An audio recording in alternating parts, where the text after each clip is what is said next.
18절에서 19절 말씀까지 되겠습니다. 요한계시록 22장 18절에서 19절 말씀 제가 봉독해 드리겠습니다. 이것은 하나님의 말씀입니다. 내가 이 두루마리의 예언의 말씀을 듣는 모든 사람에게 증언하노니 만일 누구든지 이것들 외에 더하면 하나님이 이 두루마리에 기록된 재앙들을 그에게 더하실 것이요 만일 누구든지 이 두루마리의 예언의 말씀에서 제하여 버리면 하나님이 이 두루마리에 기록된 생명나무와 및 거룩한 성의 참여함을 제하여 버리시리라. 아멘. 이제 코비드19 팬데믹 때문에 우리가 한 작년하고 올 3월 달까지 대면 강의를 하지 못했습니다. 그래서 이제 지난달 이제 마지막 주 화요일에 이제 2022년도 이제 한 달에 한 번씩 이제 강의를 제가 시작을 했습니다. 오늘 본문의 말씀은 22장 18절 19절 말씀 상당히 중요한 말씀이라고 그랬습니다. 그러니까 이 말씀의 어떤 그 말씀의 의미를 제대로 모르면 이 말씀이 상대방을 공격하는 무기로들 지금도 많이들 사용하고 있습니다. 이게 뭐냐면 내가 보고 있고 내가 알고 있는 이 해석과 다르면 다름에 대한 어떤 좀 그러한 기본적인 이해를 가지면 괜찮은데 이제 다름의 의미보다는 맞고 틀린다는 논리를 가지고 있는 사람들은 자기와에 맞지 않으면 나는 맞고 너는 틀리다. 그래서 이제 거기서 끝나면 괜찮은데 22장 18절 19절 말씀을 딱 들고 나와요. 그래가지고 이걸로 상대방을 공격하는 거예요. 근데 계시록 22장 18절 19절 말씀은 그런 의미가 아니라 그랬습니다. 이것은 계시의 본질 자체를 더하거나 제하여 버리면 심각합니다. 그럼 이 말씀대로 문제가 큰데 이 계시를 해석하는 차원에서 다른 것에 대해서는 여러분 그럼 우리가 좀 이렇게 좀 받아들일 줄 알고 좀 그런 부분들을 우리가 좀 이해할 줄 알아야 되는데 해석이 나하고 틀리다고 해서 내 것만 맞고 너는 틀리다 이렇게 말하면 여러분 안 되는 거예요. 그래서 그러한 차원에서 이 말씀을 무기로 사용하면 그 사람이 잘못된 사람입니다. 그래서 요한계시록을 읽어보면 사실 어렵죠. 어려운 정도가 아니라 목회자들도 수십 년을 목회를 하고 했어도 요한계시록을 제대로 이렇게 이해를 해가지고 전천년이든 무천년이든 이제 이렇게 가르치는 사람들은 의외로 많지 않습니다. 그 이유는 요한계시록 자체가 어렵기 때문에 그렇습니다. 그러면 왜 어려울까를 한번 생각을 해야 되거든요. 왜 어려울까에 대한 생각을 하고 그 어려운 이유에 대한 어떤 그 부분만 이해가 되더라도 상당히 요한계시록에 대해서 이제 좀 마음이 좀 누그러질 수가 있어요. 그런데 왜 어려운지에 대한 그 이유를 모르고 어렵다 하면은 그야말로 미로에 빠지는 거예요. 미궁에 빠져가지고 자기도 이 부분에 대해서 도무지 어떻게 해야 할지를 알지 못하고 그냥 여러분 그냥 요한계시록은 어려운 거야. 그리고 그냥 넘어가는 거예요. 예수님을 20년, 30년, 40년, 50년을 믿고 목회를 20년, 30년을 했다 하더라도 40년을 했다 하더라도 요한계시록을 목회자가 뚜렷하게 이 내용은 이런 겁니다 라고 딱 자기가 깨달아가지고 자기가 정리해서 성도들에게 가르치는 거는 결코 쉽지 않아요. 전천년도 그렇고 무천년도 그렇고 세대주의도 그렇고 결코 이게 쉽지 않습니다.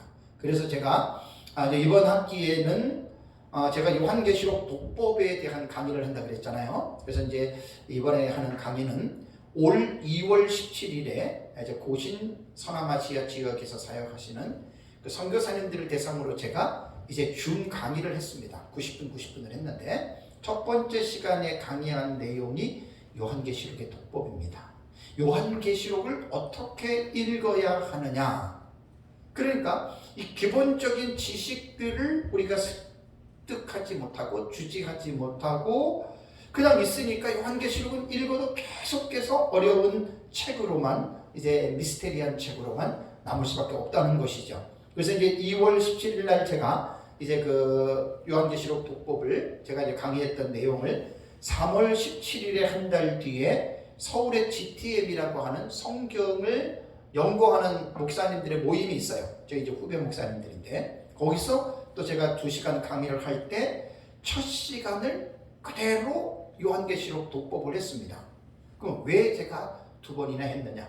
그만큼 중요해요. 그러고 나서 이제 일주일 뒤에 5일 뒤에 3월 22일 날에 대구에 가서 대구에서 그 마라나타 다해 성경 연구하시는 목사님들이 계세요. 한 15분 정도 되는데 그분들의 초청으로 가서 거기서 2시간을 강의를 하는데 또 이 요한계시록 독법을 그때 첫 시간을 또 했어요. 90분을. 그러니까 대부분 보면 이제 강의하는 사람들이 한 번 한 강의에 대해서 2번 하고 3번 하고 4번 하면 하는 사람도 좀 지겨울 거 아니에요. 그죠? 그래서 저는 그렇지 않아요.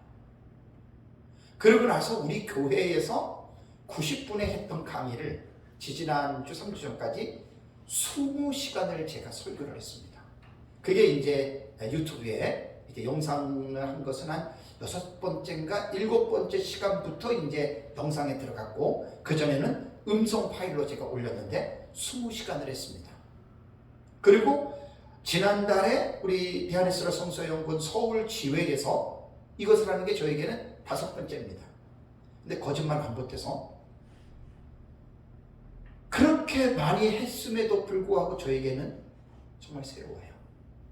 새롭고 사명감을 느껴요. 진짜 이거는 계속해서 해야 되겠다라고 하는 이러한 사실 도전을 제가 받는 거예요.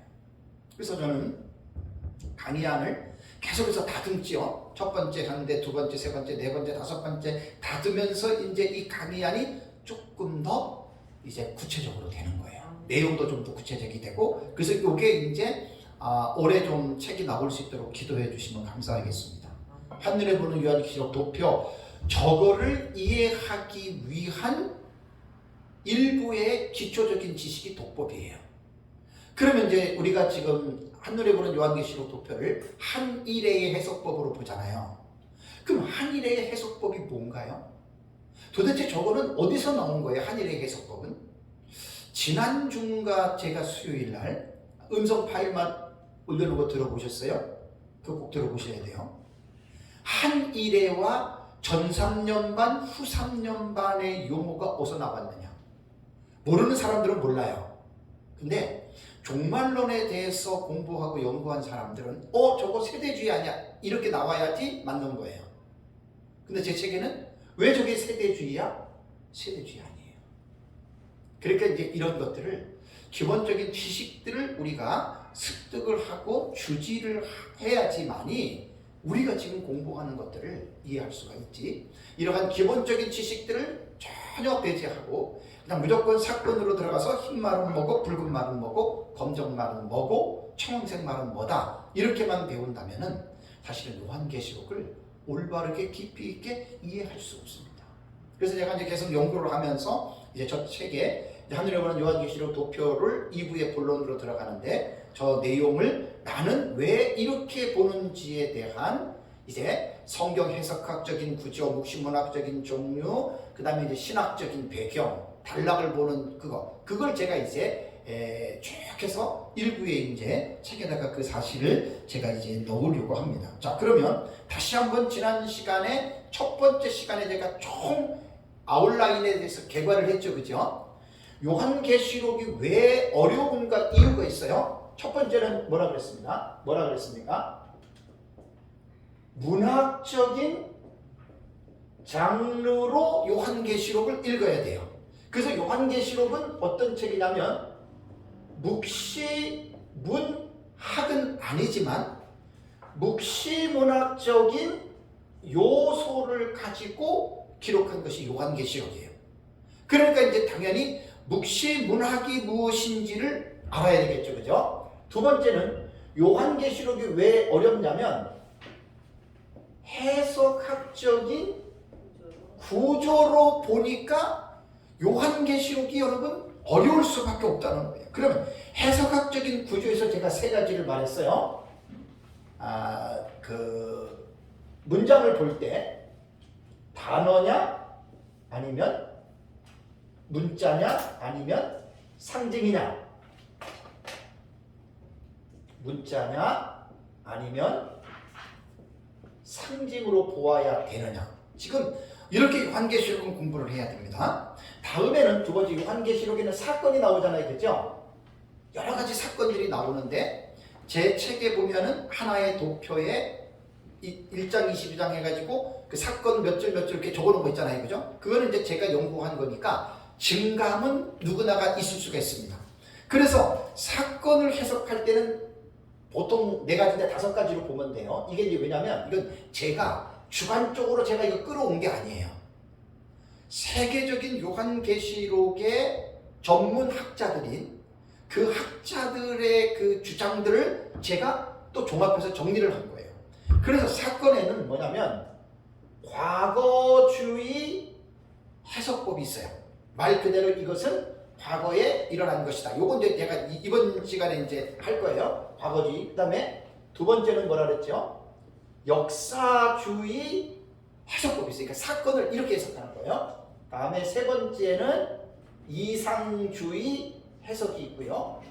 네 번째는 미래주의 해석법이 있어요. 그러니까 똑같은 하나의 사건인데 똑같이 첫째인이 떨어졌는데 이 첫째인을 사건을 해석하는 방식이 2000년 기독교 역사를 통해서 4가지의 해석법이 존재해 왔어요. 그러면서 이제 최근에는 이 4가지를 종합한 절충주의라는 해석이 나왔다 그랬잖아요. 그죠? 절충주의. 종합적 해석법이라고도 그래요.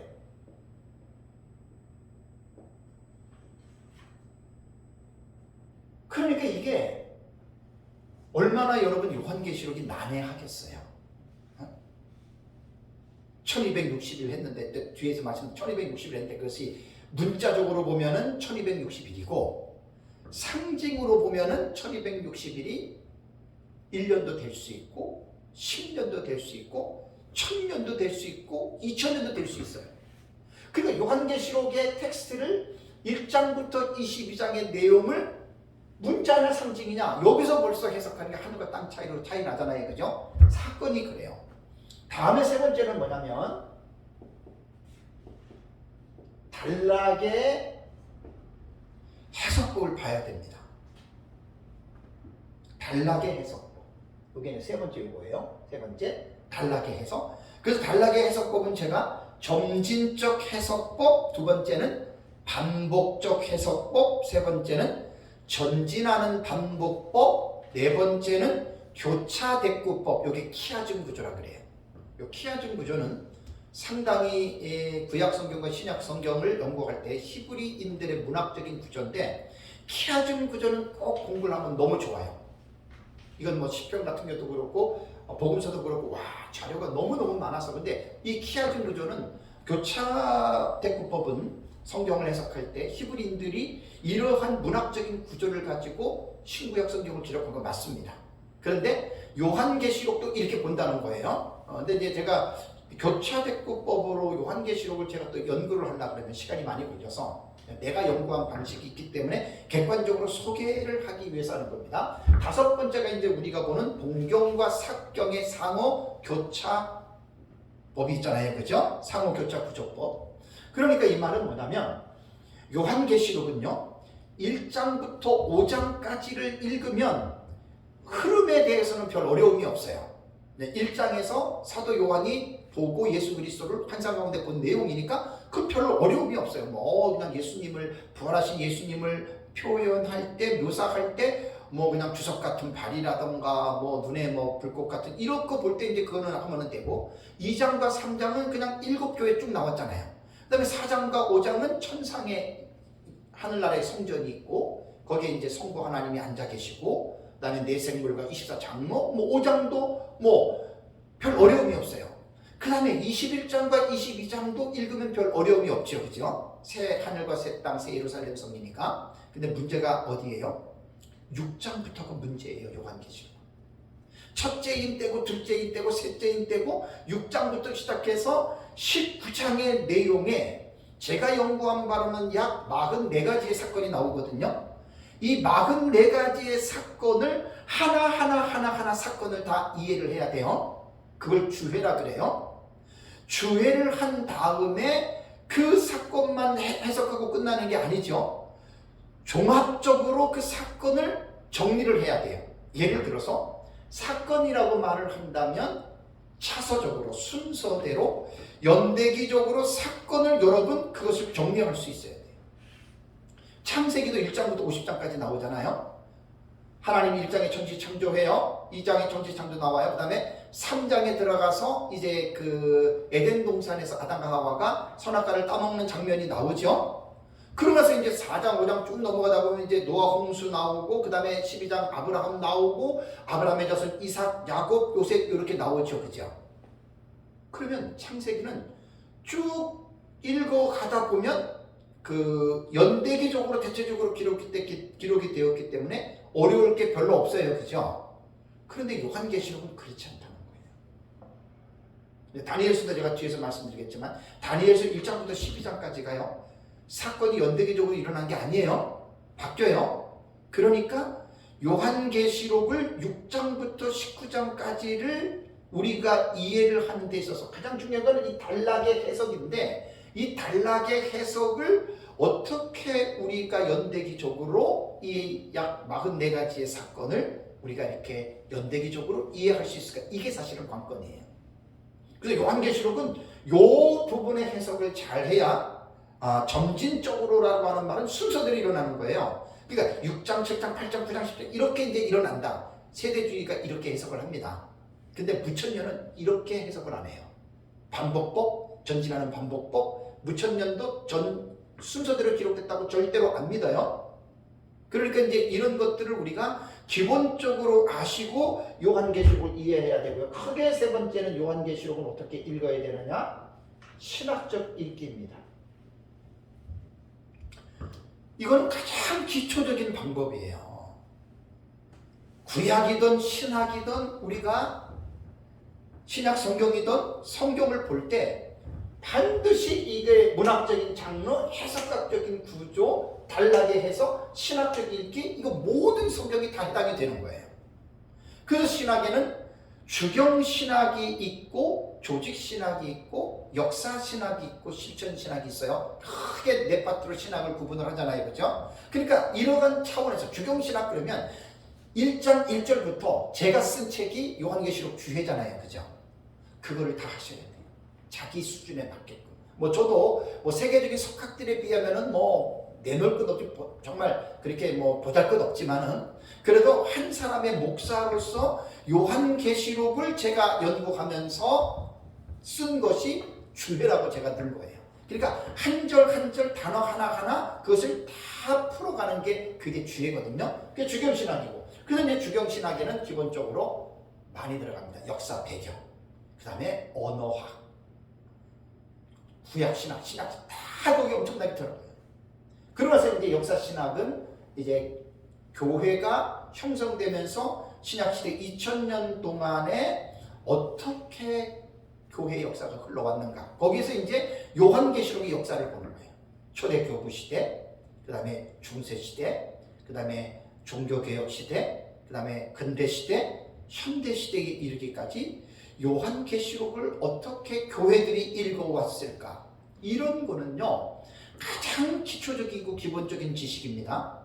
성경을 연구하고 할 때 이게 신학적인 이러한 이해 없이 무조건 성경을 읽어 나가다 보면은 여러분 그거는 결코 여러분 그런 것들은 옳은 해석 방법이 아니라고 하는 것을 여러분 꼭 기억을 해야 됩니다.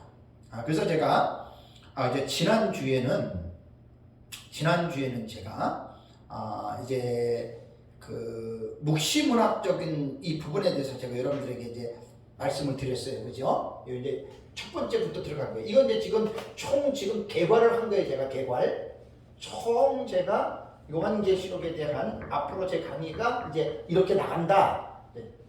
주경신학적으로 이렇게 나간다라고 하는 그런 차원에서 제가 이제 여러분들에게 이제 말씀을 드린 겁니다. 그래서 지난주에는 제가 묵시문학으로서의 요한계시록이라고 하는 이제 이 부분에 대해서 여러분들에게 말씀을 드렸습니다. 참 묵시문학도 상당히 이게 연구하다 보면 넓어요. 깊어요. 근데 이것만 갖고 있을 수는 없잖아요. 그래서 제가 간략하게 이제 개괄적인 차원에서 이제 요한계시록에 대한 이 부분들에 대해서 여러분들에게 제가 좀 말씀을 드렸고요. 그래서 이제 지난 시간에는 요한계시록에 등장하는 숫자들의 의미가 있어요. 1, 2, 3, 그죠? 4, 그 다음에 5, 그 다음에 6, 그죠? 전부 다 이게 묵시문학적인 의미로서의 그 수에 담겨있는 의미를 여러분 우리가 이해를 해야 됩니다. 12,000 스타디온, 14만 4천 뭐 이런 것들. 그래서 이제 그 상당히 요한계시록에는 숫자도 많이 나오고요. 그 다음에 또 요한계시록에 나오는 상징들이 나오잖아요. 그죠? 많은 상징들이 있습니다. 그러니까 이 상징의 해석을 우리는 어떻게 되냐. 왜냐하면 묵시문학적인 장르로 기록을 했기 때문에 상징의 해석을, 요법을 쓴 거예요. 상징의 법을. 그러니까 이제 이런 것들을 기본적인 지식 없이 그리고 요한계시록에 기록된 상징을 우리가 이해를 하려고 하다 보니까 너무너무 여러분 어려운 거예요. 그래서 이제 묵시문학이라고 하는 이러한 어떤 장르에 대한 이러한 부분들을 우리가 공부를 우리가 해 나가야지만이 우리가 이제 이런 부분들을 요한계시록을 들어가서 이러한 상징적인 해석들을 들어갈 때 우리가 이제 혼란에 빠지지 않고 기본적으로 우리가 이제 이런 부분들에 대해서 이해를 할 수 있겠다. 그래서 이제 지난 달에는 제가 이제 묵시문학적인 장르로 숫자라든가 상징에 대해서 여러분들에게 말씀을 드렸습니다. 그러니까 요한계시록에는 상징으로 해석해야 될 그 문장이 있고요. 그 다음에 문자적으로 해석해야 될 문장이 있어요. 요한계시록 연구하다 보면. 그러니까 이제 이런 것들을 잘 우리가 구분을 해서 상징의 해석은 상징으로, 문자의 해석은 문자로, 이런 것들을 잘 조화를 이루는 것이 이제 요한계시록을 잘 이해할 수 있다라고 하는 것 기억해야 됩니다. 그러면 이제 지난 달에 이어서 지금 보는 것은 아마 세 번째 정도 요 이제 번호가 됩니다. 세 번째 정도. 세 번째 번호가 되는데, 구약 성경의 묵시 문학적인 책인 다니엘서입니다. 다니엘서도 구약 성경의 묵시 문학적인 장르로 다니엘서를 봅니다. 그러니까 요한계시록을 공부하려면, 요한계시록을 이해하려면 반드시 먼저 해야 될 공부가 뭐냐? 구약 성경 다니엘서를 반드시 먼저 공부해야 됩니다. 다니엘서를 모르고 요한계시록을 논한다라고 하는 것은 그건 어불성설입니다. 그래서 구약 성경의 묵시문학 장르로 기록된 다니엘서를 올바르게 이해를 하면 요한계시록의 이해가 훨씬 수월해지고요. 요한계시록이 자연스럽게 다니엘서와 매칭이 된다라고 하는 것을 여러분이 이제 볼 수가 있습니다. 자, 그러면 일반 학자들은 다니엘서를 어떻게 말을 하냐면 보통 다니엘서를 두 부분으로 학자들은 이야기를 합니다. 어떻게 하냐면 1장부터 6장과 7장부터 12장으로 보통 일반 학자들은 두 파트로 다니엘서를 이렇게 이제 구분을 합니다. 그래서 1장에서 6장까지는 어떤 종말에 대한 묘사가 이제 다니엘서 2장에 있기는 하지만 이것은 어떤 묵시문학적인 어떤 장르에 포함할 수 있는 내용은 아니다라고 이제 그들이 이야기를 합니다. 그래서 이제 다니엘서 1장에서 6장까지는 다니엘 시대의 상황을 어떤 그 상황과 또 하나님의 토라를 강조하고 있는 부분으로 그냥 일반 학자들은 그냥 평범하게 그냥 1장과 6장을 봐요. 그런데 7장에서 12장의 내용은 그게 아니라는 거예요. 그래서 7장과 12장을 대다수 학자들은 이거는 묵시문학적인 장르에 속한 내용이다라고 이제 그렇게 이야기를 합니다. 근데 이제 저는 제가 이 학자들의 의견을 소개하는 이유는 당연히 뭐 제가 목사고 또 학자라고 하더라도 모든 걸 다 아는 건 아니에요. 그래서 자꾸만 저는 객관적인 지식들을 제가 무시하지 않는 거예요.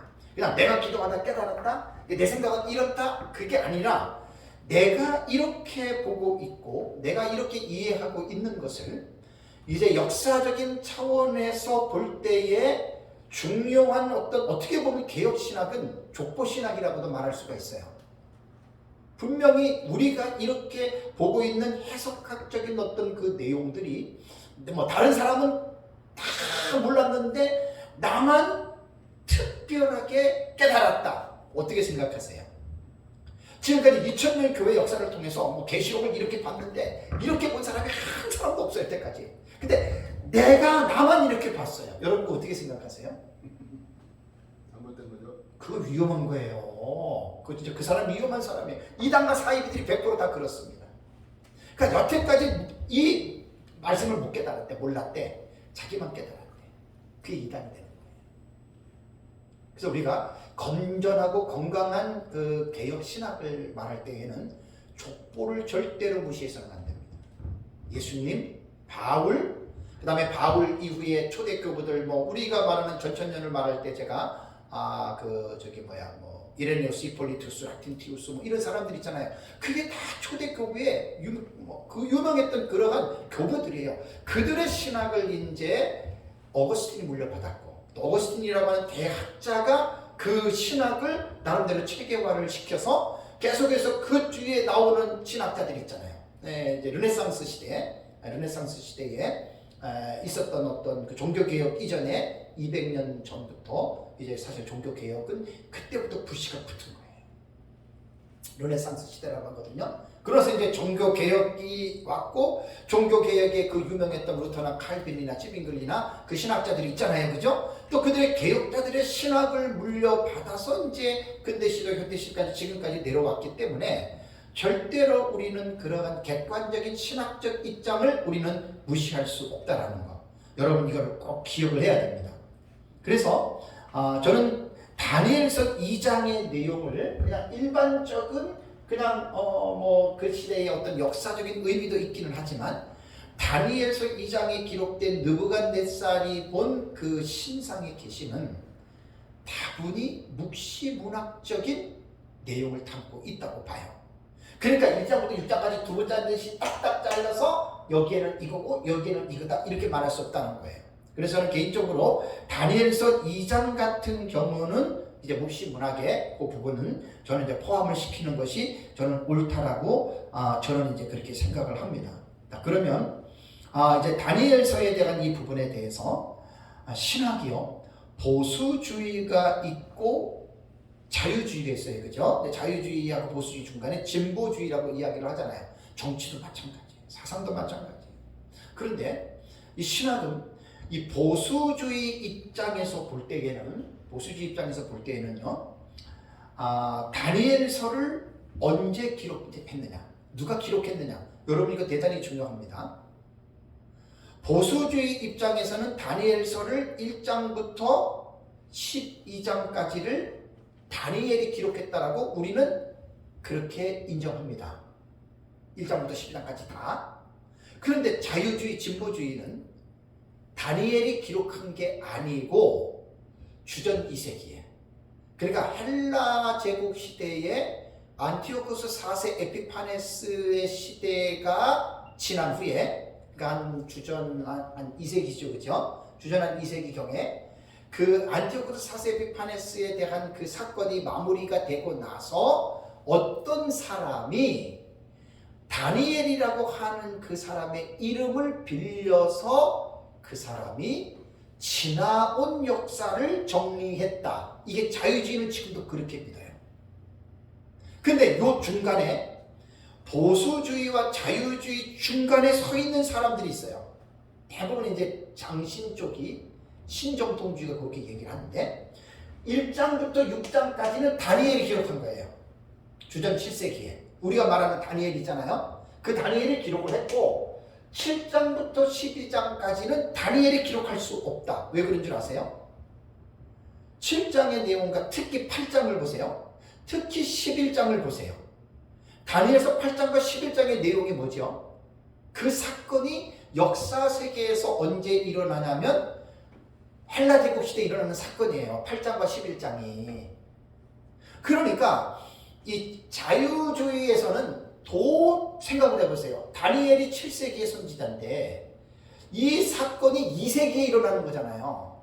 그러니까 300년, 400년 뒤에 일어나는 사건이 400년 뒤에 일어나는 사건을 어떻게 이름을 정확하게 댈 수 있느냐. 어떻게 그 사건을 뭐 대충 어떤 윤곽 가운데 이렇게 했으면 상관이 없는데 정확하게 이야기를 하거든요. 다니엘서 10장 한번 가보실래요? 시간상 이건 안 읽을게요. 뭐 공주의 딸이 뭐 남방왕에게 시집을 가서 그 다 역사를 보면은 그 왕이 프톨레미 왕조와 그 다음에 셀류쿠스 왕조, 시리아 왕조예요. 그 왕조 가운데 있었는데 이게 이제 중간사가 바로 그 내용이잖아요. 그러니까 이제 자유주의는 뭐냐면 인간의 이성을 가지고 하나님의 계시를 말씀을 보기 때문에 인간의 이성이 납득이 되지 아니할 때에는 자유주의는 틀렸다라고 말하는 거예요. 그래서 자유주의자들이 보는 성경에 있어서는 성경은 하나님의 말씀이 아니에요. 성경은 오류 투성이에요. 이렇게 이야기를 한다는 말입니다. 참 여러분 안타까운 거예요. 그래서 우리는 성경을 인간의 이성으로 우리를 보는 게 아니고 우리는 성경은 하나님의 성령의 감동으로 기록해 놓으신 하나님의 특별 계시로 우리는 보죠. 오류가 없어요. 우리는 이 말씀을 그대로 믿어요. 차원이 다른 거예요. 차원이. 그래서 우리는 다니엘을 실제적으로 7세기에 살았던 그 다니엘 1차 포로로 바벨론에서 1차 포로 때 잡혀가서 바벨론 제국에서 고레스 왕이 등극할 때까지 살았던 그 선지자가 다니엘에 기록했다. 우리는 그렇게 믿는 거예요.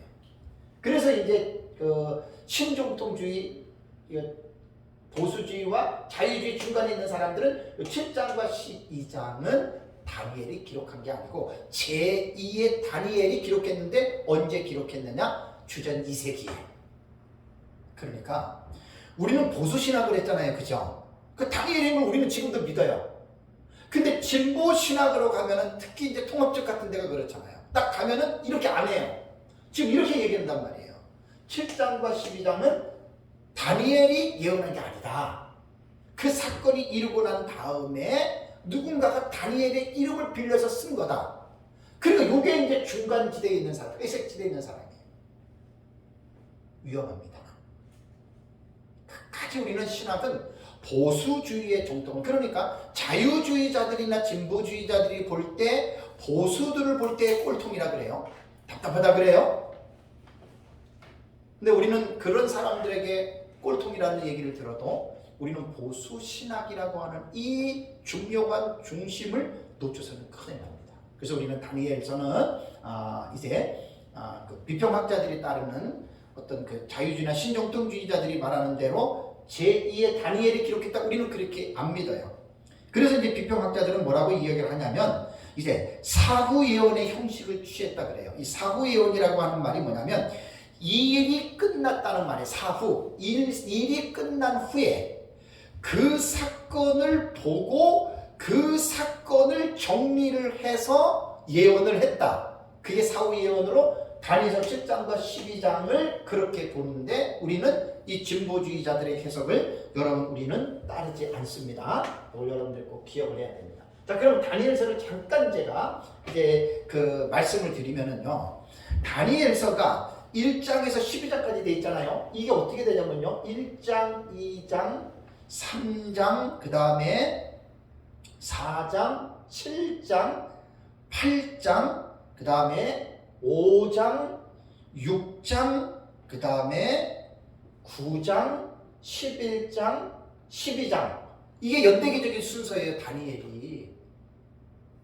그러니까 대부분 사람들은 성경을 이제 연구를 안 하면 이제 어떻게들 생각을 하냐면 1장 다음에 2장, 2장 다음에 3장, 3장 다음에 4장, 4장 다음에 5장 이렇게 사건이 일어날 줄을 생각하잖아요. 그거는 그 사람이 잘못 생각합니다. 다니엘서는 연대기적으로 볼 때 1, 2, 3, 4, 7, 8, 5, 6, 9, 11, 12장 이렇게 일어납니다. 그럼 왜 이게 이렇게 일어났느냐? 내가 막 기도하는데 하나님이 기용아 다니엘을 이렇게 기록했단다. 그래서 제가 이렇게 말씀드리는 게 아니에요. 그 이단이죠. 다니엘서를 보면은 다니엘서 1장이 주전 605년경에 기록이 됐어요. 다니엘서 1장을 읽어보세요. 바벨론 느부갓네살이 1차로 예루살렘 침공하죠. 그죠? 그때가 주전 605년이에요. 그래서 1장이 605년이고 2장은 느부갓네살 2년이기 때문에 603년이 되는 거예요. 다음에 다니엘서 3장은 585년경에 다니엘서 3장은 그 사건이 일어나고요. 4장은 570년경에 4장은 일어나고요. 다니엘서 그 다음에 7장이 뭐냐면 벨사살 원년이라고 해요. 7장이 벨사살 원년. 이거 다니엘서 7장에 나와요. 1절에. 벨사살 원년이면은 553년이 해당이 되는 거예요. 8장은 벨사살 3년이거든요. 벨사살 3년인데 이때는 550년이 해당이 되고요. 다음에 5장은 벨사살의 죽음입니다. 벨사살이 죽는 해가 언제냐면은 539년입니다. 이게 그러니까 성경을 연구할 때 이 역사적인 배경이 지식이거든요. 이런 것들을 기본적으로 가지고 있어야 돼요. 다음에 6장은 누구냐면은 다리오 원년이라 그래요. 다리오 왕 원년이 이것도 539년입니다. 다음에 9장도 똑같이 다리오 원년이니까 이것도 539년이 되고요. 11장도 다리오 원년이 돼요. 11장이 기록한 것도. 다리오 원년이 돼서 이것도 539년이 됩니다. 539년. 다음에 10장을 뺐군요. 10장 다음에 12장이에요. 10장 다음에 12장. 다니엘서 10장은 고레스 3년입니다. 10장은 고레스 3년에 다니엘이 본 환상이기 때문에 이것은 536년이 되고요. 12장도 고레스 3년인 536년으로 봐요. 자, 그럼 한번 보세요. 보통 사람들이 가지고 있는 일반적인 생각은 5장 다음에 6장이 일어나고 6장 다음에 7장이 일어날 것으로 생각하죠. 근데 다니엘서를 장마다 딱 보면은 그 장을 기록할 당시의 상황을 다니엘이 예언을 했어요. 벨사살 원년에 벨사살이 죽던 해에, 다리오 원년에, 고레스 3년에. 이게 지금 뭐죠? 그래서 주경신학에 있어서 가장 기본적인 지식이 뭐냐면 역사입니다. 역사적인 부분을 기본적으로 공부를 해야 돼요. 그래서 제가 한 17, 18년 전에 성경을 개인적으로 연구할 때 제가 공부했던 게 역사에 대한 공부를 한 거예요. 참 지금 생각하면 너무 잘했던 것 같아요. 그러니까 이제 애국부터 시작해가지고 애국, 아수르, 바벨론, 메데바사, 헬라, 로마 있죠, 그죠? 이게 이제 성경을만 봐가지고는 몰라요. 성경만 봐가지고는 몰라요. 그건 일반적인 책들을 봐야 돼요. 특별히 바사 제국을 보려면은요, 페르시아 제국을 보려고 그러면은 헤로도토스의 역사를 읽어야 돼요. 헤로도토스의 역사. 거기 보면은 아하수에로 왕이 그리스를 침공하러 가지요. 아하수에로 왕이 그리스를 침공하러 가가지고 그 전쟁에서 대패합니다. 원래 아하수에로의 아버지 다리오가 먼저 490년경에 그리스를 첫 번째로 침공했다가 패하는데 그 패한 사건 중에 중요한 사건이 마라톤 전쟁이 있죠. 그 마라톤 전쟁이 성경에서 말하는 다리오 왕이에요. 다리오 왕이 그것도 490년입니다. 그때가. 그때 이제 그 그리스를 침공하러 가서 지금으로 말하면 중국 군대가 북한에 들어가가지고 졌다 이렇게 생각하시면 돼요. 그렇게 막강한 군대가 패한 거예요. 그러나서 10년 뒤에 다리우스 히스타스페스라고 해요. 다리오 왕이. 그 왕의 아들이 아하수에로 왕입니다. 그 아하수에로 왕이 아버지의 복수를 갚으려고 2차 그리스를 침공하잖아요. 그리스를. 거기서 이제 테르모필레 협곡, 그 다음에 살라미스 해전, 기억나세요? 300영화를 보세요. 300영화. 그 300영화에 나오는 그 페르시아의 왕이 누구냐면 그게 아하수에로 왕이에요. 그래서 이제 성경을 연구할 때 이제 주경신학에서 가장 기본적인 게 뭐냐면 역사적인 이 이해를 가지고 있어야 돼요. 그러니까 벨사살, 다리오, 고레스 이 사람들이 누구냐? 벨사살은 바벨론의 마지막 왕이에요. 바벨론의 마지막 왕이 나보니두스거든요. 나보니두스가 왕이 되면서 3년 뒤에 자기 아들 벨사살을 공동 통치하고 위임을 시켜요. 그리고 나보니두스는 대만하고 하는 아라비아 사막 쪽으로 가가지고 이제 종교적인 데에 빠져버리고, 그래서 이제 벨사살이 이제 바벨론의 마지막 왕, 이제 그 아버지 나보니두스와 이렇게 되는 겁니다. 벨사살 원년 3년, 벨사살 죽음, 이게 다니엘서 5장에 나오는 거예요. 다리오 원년은 뭐냐면 이 다리오는 누구를 말하냐면은 고레스의 장인이면서 고레스의 외삼촌으로 보면 돼요. 그러니까 아스티아게스라고 메대의 마지막 왕이 있어요. 메대의 마지막 왕이 아스티아게스인데 그 아스티아게스의 아들로 봐요, 다리오는. 그러니까 이것도 이제 아주 주석을 들어가면 아주 복잡해요. 근데 다 그때 제가 연구를 했던 거기 때문에 이 다리오의 고레스의 장인이면서 외삼촌으로 보면 돼요. 이때가 이제 539년이거든요. 바벨론이 페르시아에 의해서 멸망할 때가 이때거든요. 그 다음에 고레스 3년 그러잖아요. 그 고레스 3년이면 536년이 되는 거예요. 제가 왜 지금 이 말씀을 요한계시록을 제가 강의하면서 왜 제가 이런 말씀을 드리는 줄 아세요? 사람들의 생각이 요한계시록이요 6장부터 보면은 첫째인, 둘째인, 셋째인, 넷째인, 다섯째, 여섯째인 이렇게 나오잖아요. 그죠? 그러면 첫째인의 사건이 이루어진 다음에 이어서 둘째인의 사건이 벌어지고 이어서 셋째인, 이어서 넷째인 이렇게들 생각하는 게 사람들의 95% 이상입니다. 아마 97%는 다 그렇게 생각을 합니다. 근데 여러분 보세요. 다니엘서가 그렇게 기록됐습니까? 다니엘서가 이렇게 기록된 대로 이렇게 장이 끝난 대로 이렇게 됩니까? 4장 다음에 7장이에요. 7장. 4장 다음에 7장 다음에 8장, 8장 다음에 5장이고 5장 다음에 6장이고 6장 다음에 9장으로 가는 거예요. 이게 연대기적으로 배열을 한 거예요. 그래서 제가 지난달에 제가 예레미야서도 얘기를 했잖아요. 그죠? 52장이 예레미야서가요 34장 정도에 딱 연대기로 그때 끝납니다. 그리고 이제 34장 5장 이후에는 앞에 있었던 그 사건들을 다시 재해석을 해주는 거예요. 그러니까 그냥 일반 사람들이 생각하는 대로 그냥 34장 다음에 35장이 일어나고 55장 다음에 56장이 일어날 것이라고 하는 것은 일반적인 사람들이 생각하는 보편적인 생각이고, 성경을 들어가서 내용상으로 연구를 하다 보면 절대로 그렇지 않다. 그래서 요한계시록 한눈에 보는 요한계시록 도표를 딱 보면 사건이 왔다 갔다 하죠. 그래서 제가 이걸 강조를 하는 거예요. 세대주의자들은 요한계시록을 점진적으로 해석한다 그랬죠. 일곱인, 일곱나팔, 일곱대접, 한일에 그렇게 봐요. 세대주의. 우리는 전혀 달라요. 똑같은 한일의 7년은 맞는데 세대주의자들이 요한계시록을 단락으로 해석하는 거는 점진적이고 우리는 점진적이 아니에요.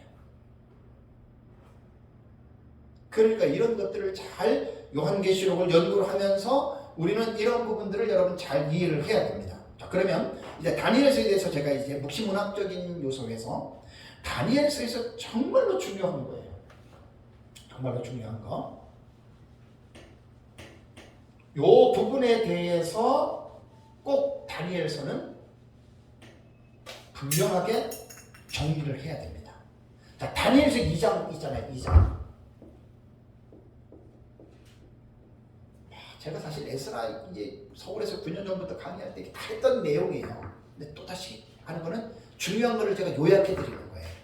다니엘서 2장에서 중요한 거는요. 느부갓네살이 신상을 봤죠. 네 나라냐, 다섯 나라냐, 요게 핵심이에요.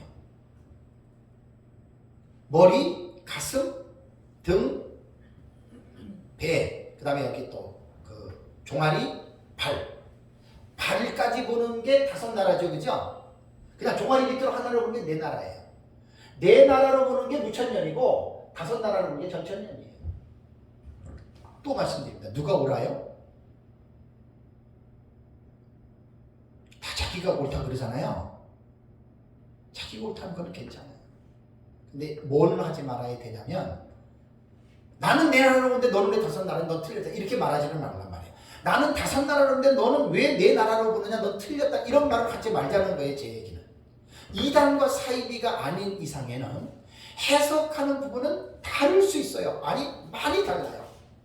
묵시문학적인 장르로 기록된 다니엘서와 요한계시록을 연구하다 보면 달라도 너무 달라가지고 아예 대화 자체가 불가능한 곳으로 들어가거든요. 그래서 이런 것 때문에 서로가 적대시하고 등을 돌리고 그건 하나님이 원하는 게 아니란 말이에요. 그래서 2장은 그거고 다음에 다니엘서 7장이 있어요. 다니엘서 7장에는요 똑같이 바다에서 내 짐승이 올라오죠. 그죠? 다니엘서 7장에도 사자, 표범, 곰, 그 다음에 무서운 철이를 가진 짐승 다니엘서 7장에 내 짐승 올라오잖아요. 그죠? 예. 그것이 내 제국이에요. 그런데 문제가 뭐냐? 다니엘 당시에 있었던 바벨론, 메데바사, 헬라, 로마로 보는 해석이 있는가 하면 다니엘 시대의 그 네 제국이 아니라 예수 그리스도의 재림 직전에 인류 종말에 나타나는 4대 열강이다라고 해석하는 두 가지가 지금 맞서는 거예요. 그래서 내 나라는 똑같이 4대 제국으로 보는데 다니엘서 2장에 나타난 내 제국으로 보는 게 이게 무천년의 해석이고 야 그거는 그게 아니야. 장차 인류에 나타날 미래에 나타날 4대 열강이 이게 전천년의 해석이에요. 뭐 비슷해야 뭐 대화를 하고 뭐 비슷해야 말을 하는데 전혀 달라요. 그러니까 이거는 대화 자체가 불가능한 거예요. 이런 것들을 가지고 저는 그래서 하나만 배우지 마시고 두 개를 다 배워라. 그걸 제가 강조합니다. 다음에 다니엘서 8장 있어요. 8장. 다니엘서 8장에 대한 거는요. 우선 여기서 요것만 다시 얘기할게요. 일단 우리가 이제 전천년 입장에서 미래에 나타나는 4대 열강으로 볼 때에는 이거 좀 해석이 되게 중요한 거예요. 네 번째 짐승에 포커스를 맞춘 거예요. 다니엘서 7장은. 그래서 다니엘이 네 번째 짐승을 보니까 10뿔 있지요. 유심히 보는 가운데 작은 뿔 돋아 나오죠.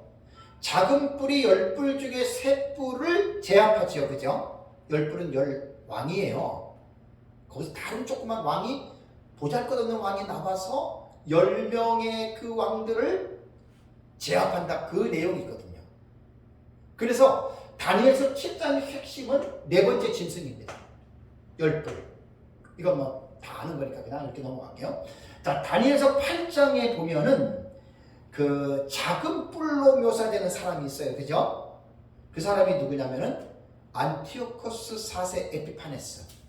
다니엘서 8장 우리 공부 다 했어요. 그죠? 다니엘서 8장을 보면은 그래서 여기에서 말하는 이제 이 비천한 자, 이 사람이 바로 안티오코스 4세 에피파네스, 헬라 제국 시대에 일어났던 사람인데 다니엘서 8장은 그러면 왜 과거에 있었던 구약 시대의 적그리스도의 모형이에요. 그러니까 구약 시대를 본다면 저 사람이 가장 큰 적그리스도예요. 안티크리스토스예요. 그럼 8장의 중요한 의미는 뭐냐? 이게요. 요한계시록 17장을 가면 적그리스도에서 묘사할 때 뭐라 그래요? 전에 있었고 그랬죠. 그래서 이 8장의 계시를 이해하고 있어야 되는 거예요. 인류 종말에 나타난 안티크리스토스 적그리스도는 전에 역사 세계 속에서 실존했던 사람이에요. 근데 그 사람은 아니에요. 그 사람과 같은 유형의 사람. 그래서 다니엘서 8장에 나타난 작은 뿔로 묘사된 안티오코스 4세 에피파네스는 구약 시대에 등장했던 적그리스도의 모형입니다. 그래서 다니엘서 8장은 과거에 나타났던 사건이지만 이 사실을 분명하게 이해하고 있어야 요한계시록을 공부할 때에 8장에 나타난 그 안티오코스 4세 에피파네스, 이게 바로 묵시문학적으로 다니엘서를 우리가 먼저 공부해 나가는 거예요. 자, 계시록 10장을 가보세요. 이 공부를 이렇게 해야 되는 거예요. 뭐 무조건 뭐 다니엘서도 모르고 그냥 요한계시록을 보면은 그게 말이 안 되잖아요. 자, 요한계시록 10장 8절을 볼까요? 그러니까 묵시문학적인 지식이 없다. 묵시문학적인 것을 알지 못한다. 그러면 이걸 어떻게 했어요? 자, 다니엘서 10장 8절 보시면 내가 본 짐승은 이 적그리스도거든요. 뭐라 그랬습니까? 전에 있었다가 지금은 어때요? 없으나. 그러니까 지금 이 요한계시록을 기록할 당시가 추후 96년경 도미티안 황제 때에 사도 요한이 지금 보고 있는 환상이죠. 그죠? 그러니까 사도 요한 당시로 볼 때 전에 있었다가 라고 하는 말은 이것이 다니엘서 8장에 나오는 안티오코스 4세 에피파네스 그 사람 얘기하는 거예요, 여러분. 그런데 지금은 없으나 그랬죠. 그죠? 그 죽었잖아요, 안티오코스 4세 에피파네스. 그러니까 사도 요한 당시에는 이 자가 없어요. 그러나 그 다음에 뭐라 그랬어요? 8절에 장차는 뭐예요? 장차라고 하는 부사는 언제인지 모르지만 앞으로 일어날 미래적인 것들 묘사할 때 쓰는 부사어죠. 장차 무적행으로부터 올라와 멸망으로 들어갈 자니, 이게 무적행으로 올라온다 그래가지고 안티오코스 4세 에피파네스가 부활한다 그런 내용은 아닙니다. 그러니까 그와 같은 자라는 말이에요. 그 다음에 여러분 11절 보세요. 11절 뭐라 그랬습니까? 전에 있었다가 그 다음에 뭐라 그래요? 지금 없어진 짐승은 그랬죠. 그죠? 그러니까 전에 있었던 사람이 바로 그거예요. 8장에 나타나는 작은 뿔인 안티오코스 에피파네스 4세, 그게 적그리스도의 모형이다. 그래서 다니엘서 8장은 꼭 이렇게 이해를 하고 있어야 다니엘서 9장을 들어가면, 요한계시록을 들어가면 적그리스도가 이 사람을 말하는구나 라고 여러분 이해할 수가 있습니다. 다음에 이제 뭐죠? 다니엘서 9장입니다. 다니엘서 9장은요 너무 중요한 장이죠. 다 중요한데 우리가 지금 요한계시록을 한 일회의 해석법으로 우리가 보고 있죠. 그리고 한 일회를 전 3년반과 후 3년반으로 우리는 구분하죠. 지난주 제 수요 예배에 한 일회와 전 3년, 후 3년반 용어에 대한 이해 안 들었으면 꼭 그거 들으셔야 돼요. 그거 되게 중요한 내용이에요. 무천년주의자들이 대다수 거의 답니다. 전천년주의자들 가운데서도 한 일회의 7년의 해석법과 한 일회를 절반으로 전 3년반 후 3년반으로 나누잖아요. 뭐라 그러는 줄 아세요? 저거 세대주의자들의 해석법인데 이렇게 말해요. 그게 뭐냐면 세대주의자들이 만든 해석인데 이렇게 얘기를 하거든요. 다니엘서 7장을 가보세요. 참 정말 나는요 9장 너무 기가 막혀서 그래. 너무 기가 막혀서. 그러니까 우리는 이런 부분에 대해서 올바른 객관적인 지식이 없으면 우리는 억울하게 제대로 알지 못하는 사람들에 의해서 카더라라고 하는 들었던 이 지식 가지고 우리가 그 사람들에게 비판을 받아요. 제가 늘 그러잖아요. 우리가 비싼 밥을 먹고 왜 남들한테 안 좋은 말 들어요? 한 일회와 전 3년반 후 3년반을 세대주의가 만들었나요? 그 사람이 무식한 사람이에요. 자, 다니엘서 9장 27절 보세요. 그가 장차 많은 사람들과 더불어 뭐라 그랬습니까? 한 일회 동안에 언약을 굳게 맺고 그랬죠. 한 일회가 어디에 나와요? 다니엘 9장 71회에 나오잖아요. 그죠? 그 다음에 그 27절 다음에 뭐라 그래요? 그가 그 일회에 뭐라고요? 절반에 그랬죠. 절반이라고 하는 말이 히브리어로 해치예요. 해치예요. 해치라고 하는 단어라고요. 절반. 그러니까 일회를 우리는 7년으로 해석한다 그랬어요. 한 일회를. 그럼 한 일회가 보세요. 그림으로 그리면 자, 한 일회 동안에 그러면 이게 7년이에요. 한 일회 동안에 그 다음에 일회에 언제요? 절반에. 해치. 절반이라는 용어, 이 용어예요. 딱 중간 지점. 그러면 이미 다니엘서 9장 71회에 한 이레를 이야기를 하고 한 이레를 전반부와 어떻게 해요? 반을 갈랐으니까 후반부로 이미 이 용어 속에 등장하는 거죠. 그죠? 그럼 7년을 반으로 딱 자르면 전반부의 그 길이 연으로 말하면 어떻게 돼요? 3년 6개월이 되지요. 날짜로 말하면 어떻게 돼요? 1260일이죠. 달수로 말하면 몇 개월이 돼요? 42달이 되죠. 이 용어. 그 다음에 또 하나, 한때와 투때와 반때도 1년과 2년과 6개월을 말을 하면 한때, 투때, 반때 구약에도 나오고 신약 요한계시록에도 나와요. 이게 다 종말론적인 용어예요. 제가 다시 묻겠습니다. 한 일에 전 3년 반, 후 3년 반 이 용어를 누가 만든 거예요? 만든 게 아니죠. 성경에 묘사하고 표현하는 용어예요. 근데 한 일에를 전 3년 반, 후 3년 반 이렇게 해석하는 게 세대주의자들이 만들었다고요?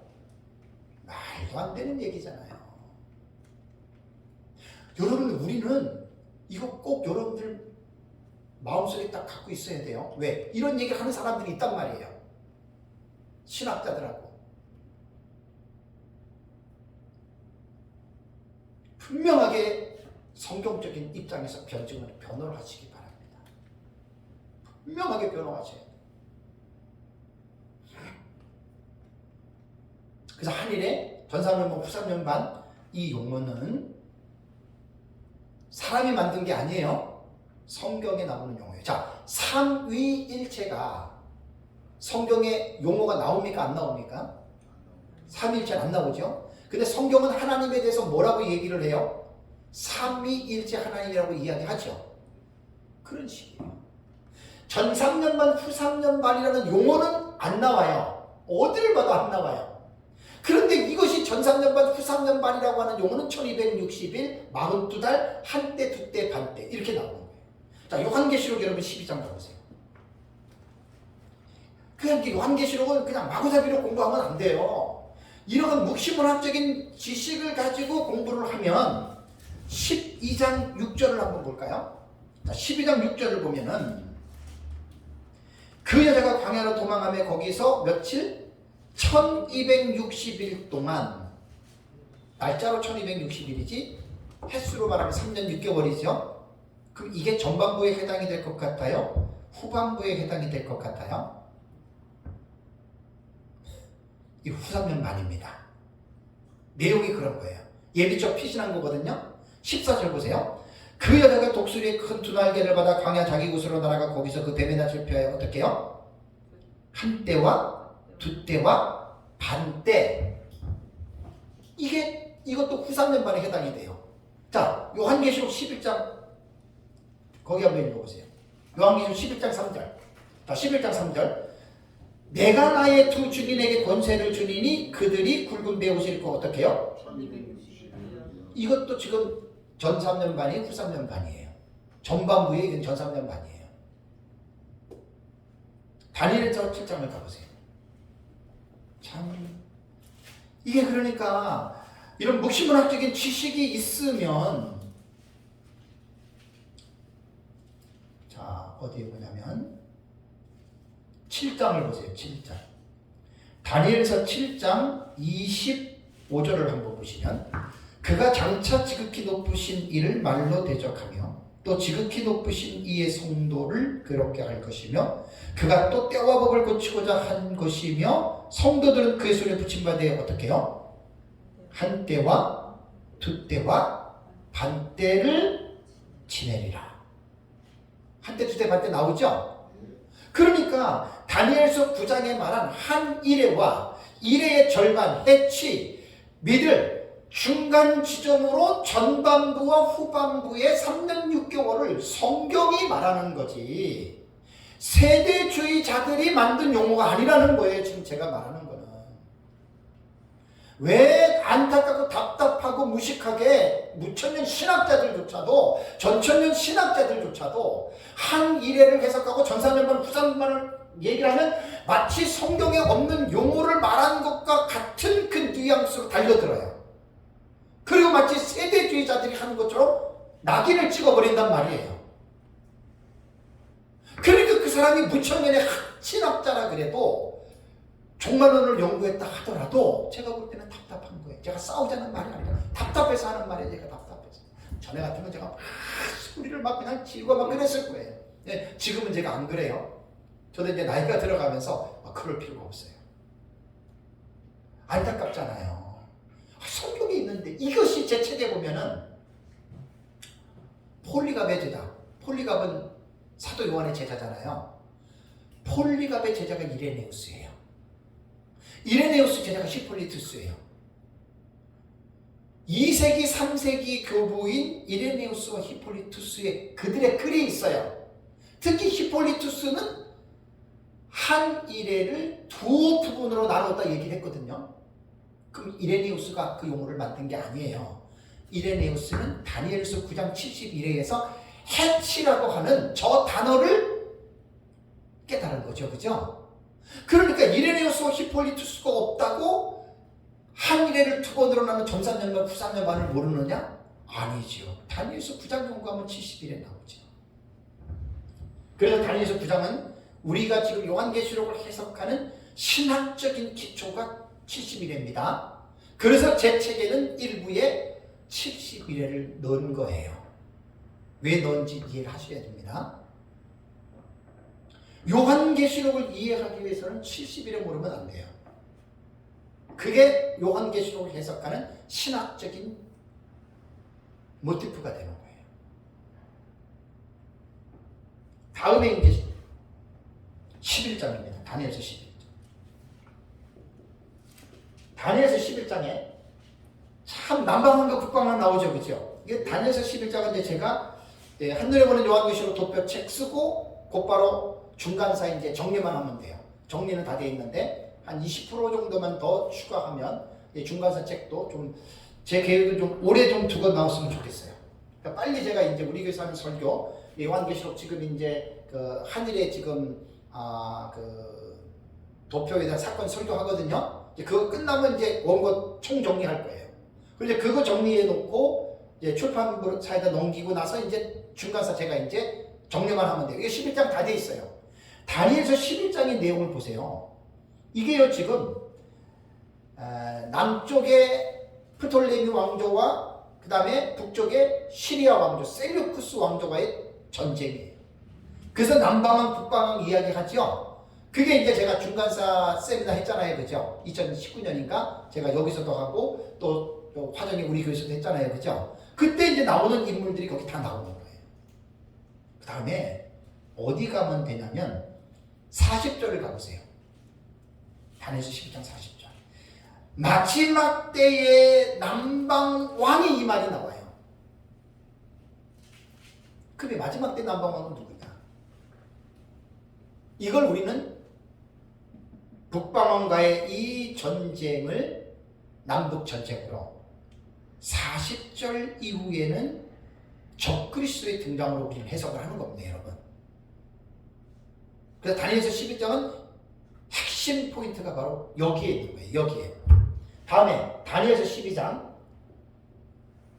다니엘서 지금 2장, 7장, 8장, 9장, 11장, 12장 요 내용의 지금 중요한 핵심 포인트를 묵시문학적인 입장에서 제가 말씀을 드리는 거예요. 다니엘서 12장에는 1절을 보면 뭐가 나와요? 개국 이래로 환란이 있는데 그때까지 없던 환란이다. 그럼 이 환란이 도대체 언제일까요? 이게 이제 중요한 거예요. 사건이. 그런데 12장 1절을 잘 보면 그때라고 하는 그 시점이 내 백성 중 책에 기록된 모든 자가 구원을 받을 것이라고 할 때는 지금 우리가 살고 있는 이 시대 아니에요. AD 70년 디도 장군에 의해서 예루살렘 성이 함락된 그것도 아닙니다. 마지막 때에 예수 그리스도의 재림 직전에 나타날 전무후무한 미증류의 환란. 예수님도 마태복음 24장 21절에 창세 이후로 이러한 환란이 없었고 말했죠. 그죠?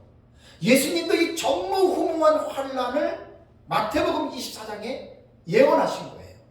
그러니까 다니엘이 예언했던 개국 이래로 그때까지 없었던 환란, 예수님이 마태복음 24장 21절에 말한 창세 이후로 이러한 환란이 없을 것이며 이것은 동일한 환란입니다.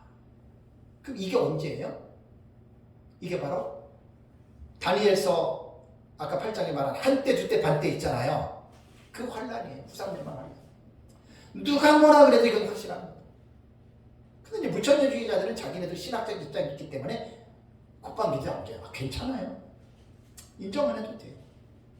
우리 역사적 전천년은 이렇게 이 종말론에 대한 부분들을 해석을 하는 거니까. 그러니까 한때, 두때, 반때라고 하는 이 용어도 이제 그 다니엘서 12장에 나오잖아요. 이렇게 지금 거기 보면은 7절 보세요. 7절.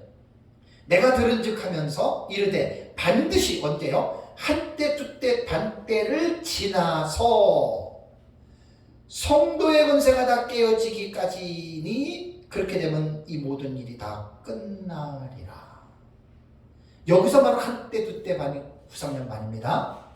후삼년 반 끝나면 예수님 재림합니다. 그걸 지금 말하고 있는 거예요. 다니엘서는.